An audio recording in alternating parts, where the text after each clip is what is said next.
je vais vous dire la vérité. La vérité, c'est que le président Issa Chiroma Bakary a gagné. Et comme ça gêne tout le monde et que les autres ont les armes, l'armée, les institutions et tout, pour pouvoir s'imposer par la force, eh bien, il n'accepterait jamais. Parce que... Monsieur le maire Joseph Espoir Billon, bonjour. Bonjour Kevin. Merci de nous recevoir. C'est moi qui vous remercie pour l'invitation, pour l'intérêt que vous m'accordez. Les autorités camerounaises parlent d'une main tendue du chef de l'État depuis la tenue de son discours d'investiture. Est-ce que c'est un narratif que vous partagez? La main tendue du chef de l'État. Le chef de l'État a tendu la main à qui? À ses amis, à ceux qui l'ont soutenu ou à tous les Camerounais?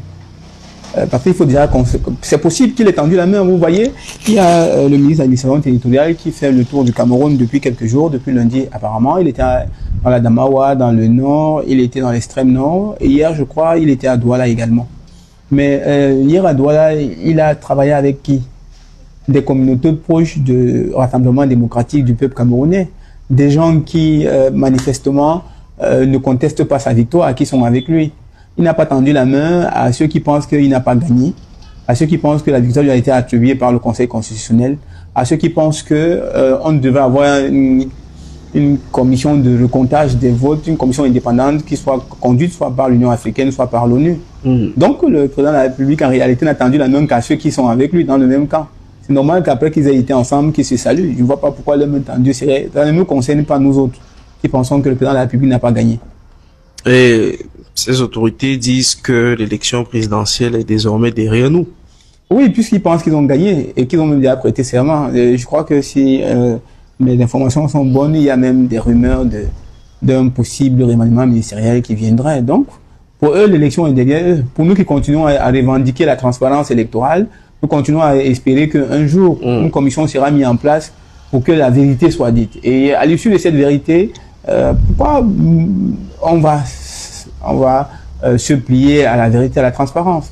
On a proposé plusieurs méthodes qui permettraient à tout le monde de lever toute suspicion de victoire volée. Par exemple, une commission indépendante conduite par l'ONU, par l'Union africaine, ou même par des organisations non gouvernementales au Cameroun. Vous vous souvenez qu'il y a une organisation portée par Maître Ndoki qui avait proposé de faire un travail de suivi et de compilation des votes pour que le moment venu, à la dernière minute, j'ai appris qu'elle est en exil en Côte d'Ivoire. Pourquoi elle s'est sentie contrainte d'aller en exil? Parce qu'effectivement, son travail dérangeait plus d'un. Mais si les gens qui ont gagné, pourquoi ils n'auraient pas envie que les chiffres qu'ils ont, que tout le monde est censé avoir, soient publics et que tout le monde le fasse? Je me souviens d'une sortie, je crois un point de presse du ministre de l'administration territoriale qui disait que ce n'était pas son rôle.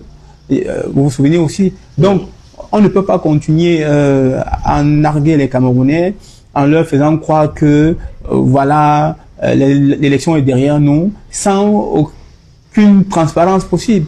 Récemment encore, je l'ai cité dans un autre plateau de télévision, le ministre Grégoire Ouna, il avait dit que au RDPC, ils avaient les 31 653 PV. Pourquoi jusqu'à date, ils n'ont pas pris la peine, par souci de transparence, de scanner leurs PV, de les mettre dans les réseaux sociaux pour que le peuple camerounais qui a voté et qui a été en contact de ces PV et de ces résultats puisse en être le juge suprême? Parce que dans toute société humaine, le véritable souverain, c'est le peuple. Le peuple ne va plus peut-être revenir sur les décisions du Conseil constitutionnel, mais au moins ça va apaiser le peuple. Vous croyez qu'il y a une meilleure solution que de décrisper le peuple camerounais en leur donnant les outils de transparence qui permettra à chacun devant sa conscience de reconnaître la vérité? En fait, c'est celui qui cache quelque chose qui n'a pas besoin de transparence. Jusqu'à date, toi, devant ta conscience, tu peux croire que ELECAM, le Conseil constitutionnel ou l'administration, parce qu'il faut savoir que l'administration est partie prenante. Dans toutes les commissions locales de vote, évidemment, l'administration a été représentée.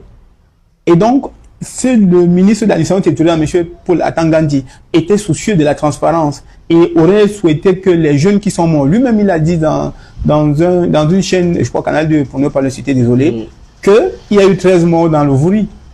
S'il reconnaît même qu'il y avait un seul mort, est-ce qu'une seule personne méritait de mourir après une élection transparente, après une élection qui ne laisse aucune suspicion? Il a précisé que certains d'entre eux sont morts suite à des bousculades.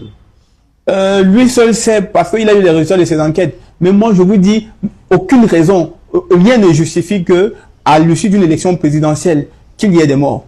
Ils devaient plutôt avoir des liesses populaires de joie, des gens qui sont heureux que leur candidat a gagné. Mais vous avez vu à la proclamation du résultat, toute la ville de Douala était morose, elle était triste. C'est clair que le président Paul Biya a perdu officiellement dans la ville de Douala. C'était normal que les gens soient tristes. Mais à quel moment vous avez vu des liesses de joie? À quel coin du Cameroun? Je vais vous dire la vérité. La vérité, c'est que le président Issa Chiroma Bakary a gagné. Et comme ça gêne tout le monde et que les autres ont les armes, l'armée, les institutions et tout pour pouvoir s'imposer par la force, eh bien, ils n'accepteraient jamais. Parce que, vous savez, la politique a ceci de particulier, c'est qu'on a des opinions divergentes. Les soutiens de Paul Biya pensent que Paul Biya a gagné. Ils ont le droit de le dire. Les soutiens de Chiroma, comme moi par exemple, je pense également que Chiroma a gagné. Qu'est-ce qui devait nous départager? Une méthode transparente qui met en place tous les éléments nécessaires pour qu'il n'y ait plus de suspicion. Mais eux, ce qu'ils ont pour nous empêcher d'avoir des suspicions, c'est le fouet, c'est les menaces, c'est la prison. Et pour les moins chanceux, autant pour moi, c'est la mort. Voilà la démocratie camerounaise. Voilà ce à quoi elle se résume. Si nous n'acceptons donc pas ça, parce que moi je ne vais jamais accepter un résultat qui ne peut pas se démontrer. Comment tu peux aussi regarder une vidéo sans t'abonner? Abonne-toi!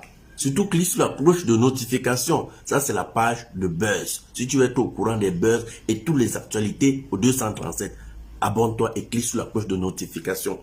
Partage aussi pour m'encourager. Surtout, si tu as quelque chose à dire, papa, lâche un commentaire.